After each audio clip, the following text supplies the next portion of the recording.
cómo hago una masa, y hemos orientado sobre todo a un libro en lo que yo he echado de menos en el mundo de una masa es qué pasa aquí dentro, ¿no? Porque en la pastelería pues no digo más fácil, no voy a caer en esto, pero sí que es un poco diferente, como que es mucho más matemático, la dificultad es otra. Dentro de una masa no me vale las matemáticas, yo sé que un croissant que lleva, siempre contamos 6 ingredientes, básicamente harina, leche, mantequilla, sal, levadura y azúcar. 6 ingredientes. Yo los voy a echar dentro de una amasadora y ahí pueden pasar muchas cosas. No es matemático, va a depender de la temperatura, va a depender de la levadura, va a depender del tipo de harina que elija, con lo cual no me vale solo pesar y añadir, sino voy a tener que añadir algo de sentimiento, de tener que fijarme en esta masa para darle un valor. Entonces, a partir de aquí, poco a poco os voy a ir cómo yo voy haciendo y sobre todo la importancia que le doy a cada paso del proceso. El primero y el más importante es el amasado. Un amasado es muy básico para obtener un máximo rendimiento. ¿Qué pasa dentro de un amasado? Lo mismo que antes me remitía a la pastelería, a la bombonería, como es un poco más matemático y otra creatividad, otra dificultad, aquí lo que queremos hacer es tratar con un producto que está vivo. Y nuestro labor aquí dentro, nuestra dificultad es que sea feliz. A nosotros nos gusta ser felices, ¿a que sí? Cuando somos felices, rendimos mejor. Pues me pongo una similitud cuando hablo de las levaduras y lo comparo con nosotros mismos, y es en busca de la felicidad. ¿Qué necesitamos nosotros para ser felices? Pues básicamente comida, bebida y oxígeno, ¿no? Básicamente. Ahí somos felices, ahí estamos bien, estamos vivos. Pero no somos demasiado felices. Para ser ya felices, pues necesitamos, no sé, pues reproducirnos y que haya calorcito, ¿no? Porque cuando hace frío estamos así como apretados, y cuando hace mucho calor también estamos mal. Entonces yo esto voy a intentar buscar dentro de una masa, con lo cual la harina, comida, leche o agua, bebida, tiempo de amasado, voy a añadir oxígeno dentro de la masa para que mis levaduras que están aquí dentro sean felices, puedan comer, puedan beber y estén muy contentas.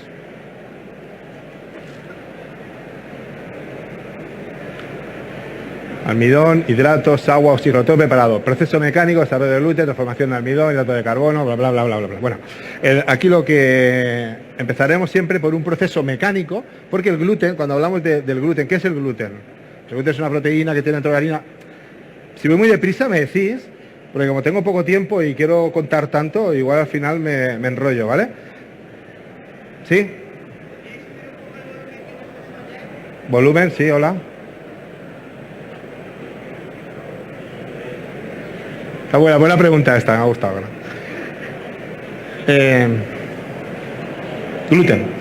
¿Qué es el gluten? El gluten lo tiene la harina en mayor o menor medida, pero el gluten no es algo mágico. El gluten hay que activarlo y se activa con el proceso mecánico. Entonces tengo que dar un tiempo de amasado mecánico para desarrollar el gluten. Y aquí es cuando voy a empezar a dar elasticidad dentro de mi masa. Nada, un segundo. Ahora mejor, ¿sí? Sí, bueno. El proceso mecánico como decía, de los brazos de la amasadora me incorpora el aire y me hace una masa más homogénea, y aquí ya empiezo a desarrollar el gluten. Una vez que ya tengo el proceso de amasado, me hago un reposo en bloque. Me gusta hacer sobre todo las masas con amasados cortos, nunca demasiado amasadas, porque también soy muy amante de los reposos en bloque durante mucho tiempo y en frío. Creo que el reposo en bloque es muy importante para desarrollar los ácidos orgánicos dentro de la levadura y nos da una parte de sabor muy importante, a la vez que también nos da mucha elasticidad. Y termino el amasado justo en el tiempo de reposo. Y siempre, o casi siempre, que no me gusta generalizar, en frío.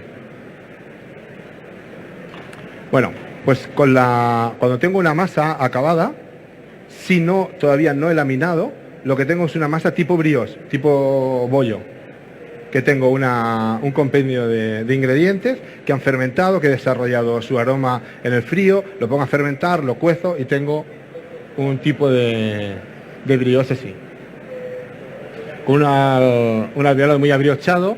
¿Qué ha pasado aquí dentro? Pues yo, la grasa, que es lo que quiero que me dé una parte de la textura, como la he añadido durante el amasado, la tengo distribuida en pequeños glóbulos por toda la masa. Aquí lo que tendré es un bollo muy rico, muy tierno, muy aromático, pero todavía no tengo ninguna textura crujiente, que es la que veremos luego que me voy a extender un poco más en los laminados.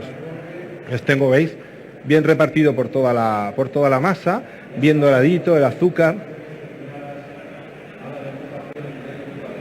Y luego ya vamos a empezar a extendernos un poquito más en las masas laminadas. Aquí, ¿qué vamos a buscar? Pues una textura que sea ligera, alveolada, crujiente. Necesitamos hojaldrar. ¿Y cómo lo vamos a conseguir? Incorporando las láminas de mantequilla. Aquí es donde noto cuando viajo, cuando voy, cuando pruebo croissant, cuando pruebo sobre todo brioche hojaldrado, donde normalmente solemos fallar, y es en la incorporación de la mantequilla. Voy a enseñaros el método que utilizamos nosotros normalmente, porque somos muy escrupulosos en esto. ¿Veis? Por un lado hemos laminado la mantequilla y por otro lado hemos laminado la masa. Muy importante aquí que tengamos la misma textura, que no la misma temperatura. La masa ya habrá venido de un reposo en frío de 12 horas entre 0, 2, 3 grados, que no pase de 4. Y la mantequilla la vamos a tener del frigorífico y la vamos a laminar. Es importante sobre todo que fijemos en textura, no temperatura. Hay mantequillas que a 4 grados pueden estar duras, mantequillas que a 4 grados pueden estar más blandas. Todo depende de la emulsión que haya del agua con la grasa. Esto es muy importante. Fijaros que sobre todo la textura. No que porque tenga la mantequilla fría y la masa fría ya lo voy a poner. ¿Veis? Intento siempre no caer en la matemática, sino en el sentido de fijarme en la masa. La masa que darle mucho cariño, debemos fijarnos muchísimo en ella. Entonces, aquí veis cómo lo tenemos. Más o menos hemos incorporado en un laminado normal el 50% de la masa con la mantequilla. ¿Veis? Cojo la masa, cubro 3/4 de la mantequilla y vuelvo a cerrar. Esto es lo que llamamos un laminado a 3/4. Un laminado para masas que van a llevar muchas vueltas. ¿Vale? Masas que tengan un mayor número de vueltas. Vamos a empezar con esto, con un plegado a 3/4 y masas poco amasadas. ¿Veis? Aquí tengo realmente masa, mantequilla, masa, mantequilla, masa. Una vuelta a 3/4, la anterior. Y esto es una vuelta sencilla. ¿Veis la diferencia? Oh. No. Ok. ¿Veis? La vuelta sencilla lo que hago es que cierro la mantequilla todo dentro de la masa y me quedará, ¿veis? Una vez que lo he laminado, solamente masa, mantequilla y masa. Y a partir de aquí, con esta premisa, es donde yo voy a empezar a ir desarrollando el número de pliegues que necesito. Y voy a seguir unas pautas muy básicas. Para masas que tienen muchos pliegues, parto de una masa poco amasada y un plegado empiezo con 3/4. Para masas que tienen pocas vueltas, parto una masa un poco más amasada y con este método, con el método de masa, mantequilla, masa. Esto sería una vuelta sencilla, ¿ves? He hecho un pliegue sobre el mismo. Aquí lo veis. Aquí empieza ya a complicarse un poco la cosa. Y para esto me cuesta hacer entender en un método tradicional de la incorporación de la mantequilla, donde todo lo hacíamos, sabéis, una masa en cruz, un pastor en el centro y doblamos todo. Con este método vamos a tener un poco de mermas, que cuando voy y lo explico, pues todo el mundo se echa manos a la cabeza. Vamos a tener mermas, no podemos tener mermas. Bueno, a veces menos es más. Y aunque tengamos un poquito de merma, tenemos que ser muy, muy exactos a la hora de meter la mantequilla dentro de la masa. Intentar que vaya, veis, tuviese un puntero, lo enseñaría. Como veis, la masa de la mantequilla viene justo al canto. Aquí lo veis. Intento ser muy preciso, porque cuando yo quiero que hojaldre mi masa final, lo que tengo es una apilación de capas de masa, mantequilla, masa, mantequilla, masa, mantequilla, masa, mantequilla. Si esa mantequilla está súper bien dispuesta, ¿qué pasa cuando entra al horno? Entra al horno, por efecto del calor, el agua que tiene la mantequilla se empieza a evaporar, ese agua empieza a intentar salirse, la mantequilla se queda desarrollada en la masa glutínica que hemos hecho durante el amasado y obtenemos un alveolado como muy regular, muy ligero y muy aromático. Sin embargo, si yo no he hecho bien las vueltas, no tengo bien ordenadas las capas de masa, mantequilla, masa, mantequilla, masa, mantequilla, si esa mantequilla va a salir y no encuentra más oposición que otra masa o que mucha mantequilla, va a salir de una manera como muy irregular y tenemos un menor rendimiento. Por eso no tengamos miedo en hacer recortes, como veis aquí en la foto del disperso, lo veréis. O vamos.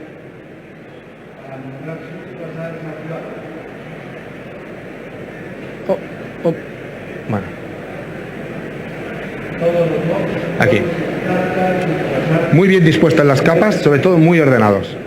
Vamos con una pregunta. Una pregunta. ¿Cuánta mantequilla se echa por digamos, el porcentaje de mantequilla por masa, por kilo de masa, por ejemplo? Vale, nosotros lo que vamos a ir es intentamos hacer las pesadas por kilo de harina. Por un kilo de harina vamos a poner como un 10% de grasa dentro del amasado y luego entre un 50 y un 60% en los pliegues.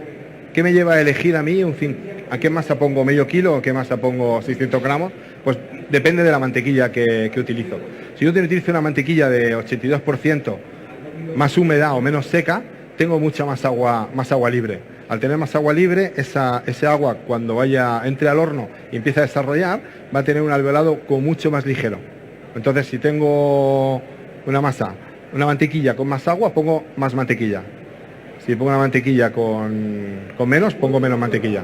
No sé si me explico, o te he liado más.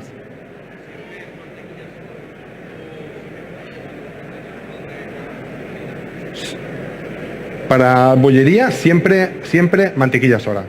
Si hablamos de hojaldre, sí que podemos poner una parte de harina con mantequilla, pero si es para bollería, solo mantequilla. ¿La idea cuál es? La idea es ir mediante el proceso de las vueltas, ir multiplicando mi número de láminas, masa, mantequilla, masa, mantequilla, masa, mantequilla. ¿Qué es lo que me va a hacer cuando entre dentro del horno? Que todo explote. ¿Veis? Fíjate, ser muy, muy escrupuloso a la hora de alinearlas. Bueno, ahora vamos ya con el formado y el cortado. La masa estará muy elástica y siempre a una temperatura en que yo la pueda laminar. Ni demasiado frío ni demasiado caliente. Si la masa está demasiado fría, cuando yo voy a estirar en la máquina, va a romper toda la mantequilla. Si por el contrario la masa está demasiado caliente, va a iniciar una fermentación, con lo cual será una parte negativa porque pierde una parte de su fuerza. Entonces, bien frío, normalmente estamos entre 5 y 8 grados. Si es necesario, entre pliegue y pliegue, pongo la masa en el congelador para que no me inicie una fermentación, porque en esta parte no me interesa nada una fermentación, me daría connotaciones negativas. Puedo formar diferentes tipos de pieza, croissant de chocolate, trenza. ¿Qué hago a veces para elegir qué tipo de masa para según qué pieza?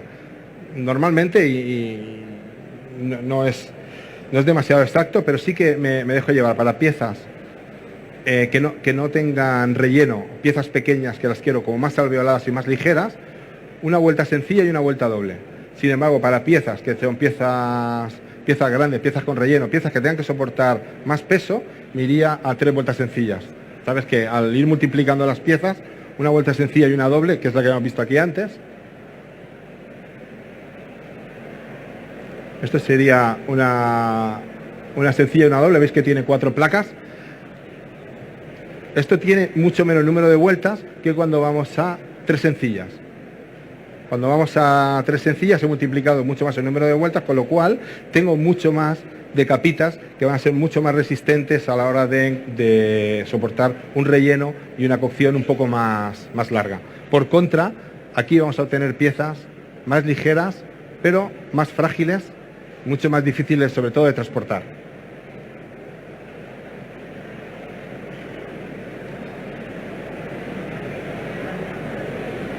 Bueno, cortamos el croissant, 25 por 8, bien estirado. A mí me gusta el croissant que tenga bastante vuelta, porque con una vuelta sencilla y una vuelta doble no voy a conseguir el número que quiero de capas para que luego me quede un croissant bien alveolado y ligero. Entonces, por eso lo estiro bastante, ¿veis? Tiene que tener un mínimo de 6 vueltas sobre él mismo. Las trencitas las vamos a hacer a 3 sencillas, necesitamos que tenga un poco más de estabilidad. ¿Veis? Para el relleno, igual que con el pay de chocolate, lo enrollamos. No me gusta plegar, prefiero siempre enrollar porque vamos un poco justos de vueltas. Entonces, con el enrollado vamos a obtener luego un alveolado mucho mayor. Bueno. Con el pintado, que al final hemos desarrollado una técnica de pintado que nos va muy bien, porque una de la problemática mayor que tenemos es en la cocción de nuestra bollería, que a veces nos pasa, ¿no? Que vamos con la bollería, la ponemos al horno a 200 grados y unas veces nos queda crudo, otras veces nos queda como más dorado, ¿no? Tenemos un poco de altibajo. Al final, lo que decidimos es que nuestro croissant necesita, y hablo del croissant o cualquier otra pieza, necesita 17 minutos, los 6 primeros a 230 y el resto a 180, ¿vale? Sabemos que después de 17 minutos mi croissant ya está cocido. Pues yo quiero un determinado color, me voy a inventar un tipo de pintura que yo pueda modificar en función del color que quiera. Es decir, si sé que va a estar en el horno 17 minutos, si lo quiero con un color muy alto porque a mi cliente le gusta el color más dorado, pero mi cocción es de 17 minutos, ¿qué haré? Bueno, pues voy a pintar con un poco de yema y un porcentaje de nata. A más yema y menos nata, un color más oscuro. Si por el contrario lo que quiero es que en 17 minutos tener menos color, pues voy bajando la cantidad de yema. Menos yema y más nata. 17 minutos, la misma cocción, pero al tener menos yema me voy a tener mucha menos intensidad de color.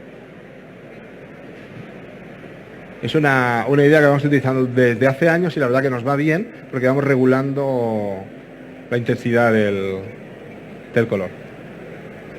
Para hacer los croissants de colores que están tan de moda ahora, más extensamente lo veremos luego en el libro con cantidades, proporciones y todo, pero lo que hacemos es que antes de acabar el amasado, cogemos una pequeña parte de la masa, vamos a añadir un poco de cacao y terminamos de amasar. Y dejaremos toda la noche a reposo en el frío. Por un lado la masa con cacao, ¿lo veis? Que es la que tengo en mis manos. Y por otro lado voy a hacer un pastón normal, como el que he hecho, a vuelta sencilla y vuelta doble. Lo pongo encima y lo vamos a laminar. Laminamos, cortamos, hacemos exactamente igual que el resto del croissant. Es lo que os decía, yo amo este croissant. Cada vez ha ido más en desuso el croissant de vuelta sencilla y vuelta doble. Para mí es fantástico. Una vuelta sencilla, vuelta doble, me ahorro un proceso porque no tengo que dar 3 vueltas, con lo cual me ahorro un tiempo y tengo un croissant con muchísimo más alveolado en menos tiempo y bien preparado para salir. Es sencilla y doble. Vamos montando 1000 hojas.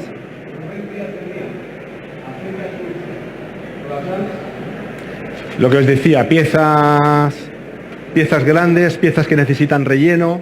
Vamos a ir siempre a 3 vueltas sencillas porque son mucho más capaces de soportarlo.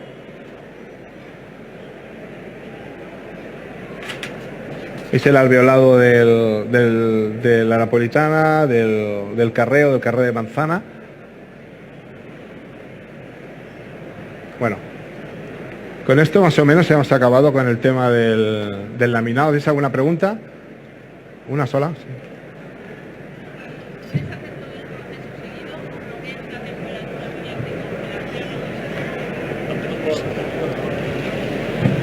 Hola. Sí. ¿Puedes hacer todo el proceso seguido? Es decir, tú comienzas el amasado, metes la mantequilla, le das las vueltas y luego formas, o bloqueas la temperatura en algún momento para conseguir ese alveolado. El proceso que hacemos siempre es, os decía, hago un amasado, siempre vigilándolo muy bien, que no esté demasiado amasado. Nunca debemos perder de vista que una masa que luego se va a laminar termina de amasarse dentro de la máquina, en el propio proceso de laminar. Entonces, hago una masa, poco amasada, reposo en bloque, porque dentro de ese bloque, lo que te decía, se va a empezar a desarrollar todo el proceso de fermentación, la adaptación, el desarrollo del gluten, empiezan los almidones empiezan a convertirse en azúcar para que la levadura pueda comer del azúcar y empieza ya a gestarse todo, a ponerse cada vez más elástico. Muy importante, un reposo en bloque, mínimo 12 horas, siempre entre 2 y 4 grados. Si la fermentación, el reposo en bloque lo hacemos por encima de 4 o 5 grados, ¿qué va a pasar? Que la levadura va a subir de temperatura y va a empezar a comer más deprisa. Una levadura no debe comer nunca más de un 10, un 12% del azúcar que le hemos puesto. Solo debe comer del azúcar que tiene el almidón. Entonces siempre reposo en bloque. Y lo que tú me decías ahora, en este momento, después de 12 horas, laminamos y sí que podemos poner a congelar el pastón entero. El pastón entero lo podemos congelar o luego podemos congelar la pieza acabada. Un consejo de congelación es que nunca congelemos por debajo de menos 16. La levadura sufre mucho en el proceso de congelación, sobre todo si andamos abriendo y cerrando cámaras. Nunca somos conscientes de qué pasa cuando abrimos o cerramos un congelador. Las levaduras en esto son muy, muy sensibles. ¿Qué pasa cuando abrimos un congelador? ¿Os lo habéis preguntado alguna vez? Una temperatura estándar de un obrador, y siendo generoso, puede estar entre 23, 25, ¿no? Sí, siendo generoso, porque a veces puede estar a más. Si tengo 25 grados, abro el congelador, que está a menos 15, de diferencia de 40 grados, ¿verdad? Pues es exactamente lo mismo que si nosotros, estando a 25, abriésemos la puerta del obrador y nos entrase una corriente de aire a 60 grados. O sea, 40 grados más, ¿no? Estamos a 25 más 40, a unos 60, 65 grados. ¿Qué pasa aquí dentro? Todo se seca. Con lo cual, si lo podemos hacer bien cerrado y siempre la temperatura a menos 16 y procurando abrir lo menos posible el congelador. Bueno, hemos acabado con él, ¿sí?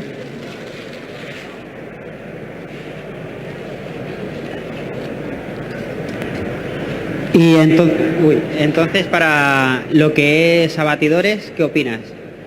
Para masas de levadura no me gustan. ¿No? Y digo no me gustan, ¿eh? No, porque son demasiado agresivos. Al final, dentro de lo que queremos conseguir con un abatidor, un abatimiento tan rápido a la temperatura, es fijar los cristales de agua. Dentro de mi masa, en principio, mi agua ya está fijada por el efecto del almidón, de la harina. No tengo demasiados cristales de agua sueltos. Con lo cual, lo único que pretendo con una congelación es retardar lo máximo posible el proceso de fermentación. Si bajo a temperaturas muy bajas, las levaduras sufren mucho, incluso mueren. Y hay una desecación muy, muy importante. Bueno, podemos seguir hablando del tema del laminado y ahora voy a comentar con Jaume para acabar la ponencia. Es que vamos a hacer un mil hojas. Bueno, mil hojas, bueno, poco que hablar de un mil hojas, ¿no? No.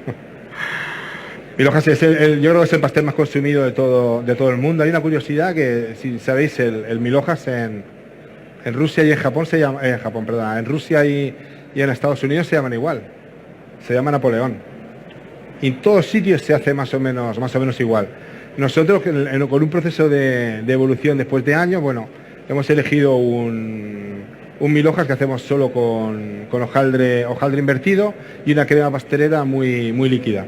Si os fijáis en el hojaldre, lo que hace María, vamos a poner, bueno, no hay cámara, ¿no? Sí, ¿se ve? ¿Lo puedes cambiar aquí? Sí, el PowerPoint está acabado y...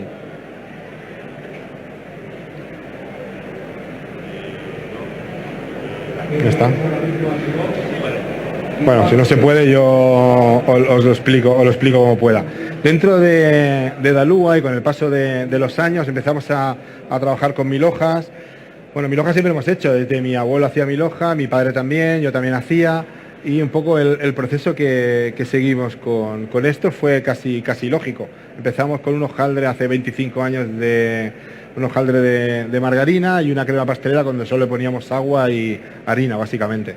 A partir de ahí empezamos a cambiamos una margarina o grasa por una margarina un poco mejor, empezamos a poner la crema un poco de huevo, un poco de canela y limón, pero el cambio de verdad sustancial fue cuando hicimos el cambio de la margarina a la mantequilla y aún más cuando empezamos a hacer el hojaldre invertido. El hojaldre invertido, no entraba en el tema, pero voy a explicar para quien no lo conozca, es un hojaldre que tiene una característica y es que lleva la mantequilla por fuera de la masa. ¿Por qué? ¿Por qué de esta locura, ¿no? ¿Qué sentido tiene hacer, si al final voy a multiplicar capas y voy a tener masa mantequilla? ¿Qué más me da que la de fuera sea mantequilla o la adentro sea, o que sea masa? Bueno, es la pregunta que siempre nos hemos hecho. Al final a mí me gusta este hojaldre porque me da unas características como muy especiales, y es que al llevar la mantequilla por fuera, la percepción de aroma cuando lo comes, el sabor a mantequilla es mucho más inmediato. Aparte es un poquito más higroscópico, con lo cual va a aguantar un poquito más crujiente, y sobre todo al tener la mantequilla en la parte externa de 1000 hojas, cuando ponemos azúcar en el horno me carameliza mucho mejor.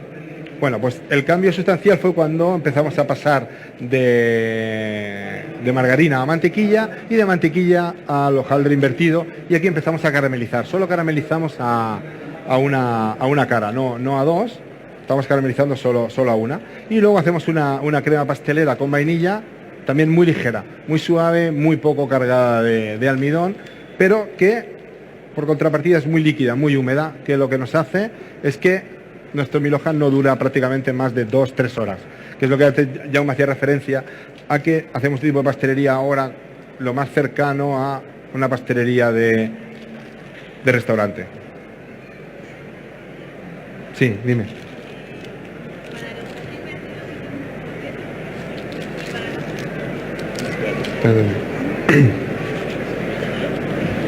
Hola, para el hojaldre invertido haces el proceso de reposo de 12 horas y luego laminas, y con el rápido también.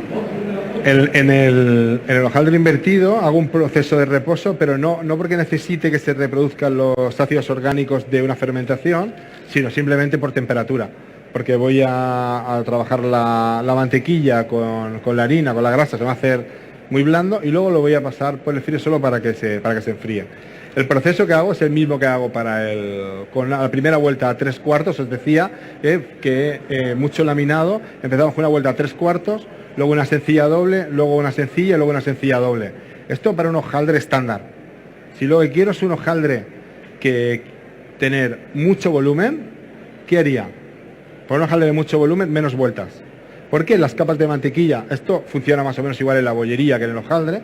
Si tengo las capas muy gruesas, tienen mucha cantidad de agua que cuando entrará al horno se va a evaporar y va a hacer un alveolado muy grande, va a subir mucho y muy irregular.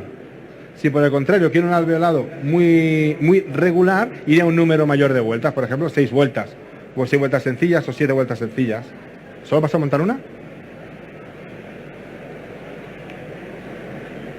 Y vamos a dar a probar. Yo creo que igual, Miguel, podías tú ir partiéndolas por la mitad, para que quiera venir a probar el 1000 hojas que lo pueda hacer.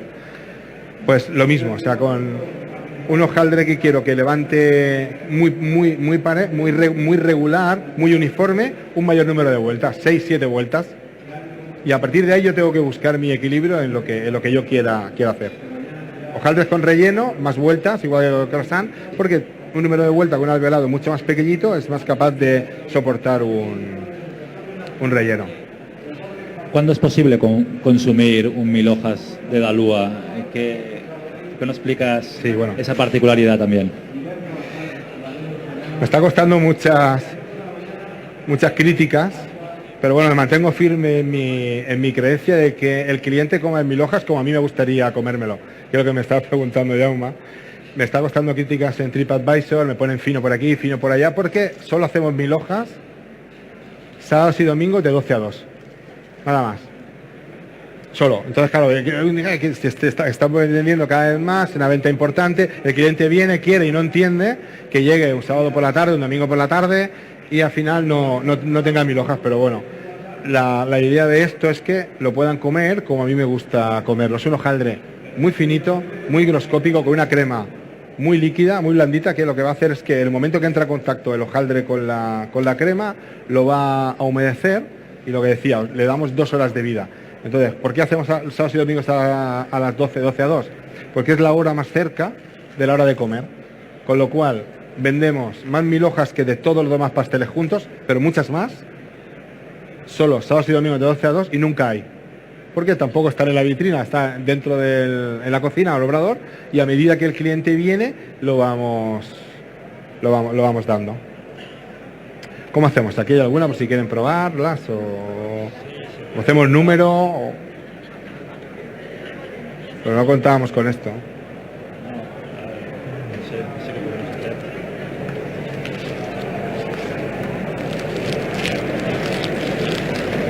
Claro, yo creo que igual tenemos para... ¿Qué?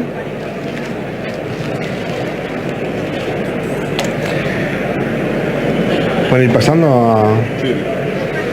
María va a ir haciendo para que la comáis reciente y si queréis podéis pasar y os pongo un poco de cabeza. Habrán como para hay como unas 80 raciones y no sé, si estáis 2, pues un bocadito cada uno por si queréis probarlo. No, ya he cortado ya. ¿Te montas tú la otra? ¿Qué? No, montate María, que la veo, ahora se está soltando. Móntate María, está haciendo súper bien.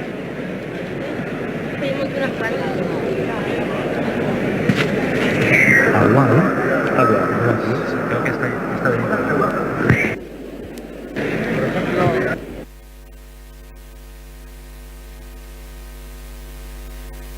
Ya acabado.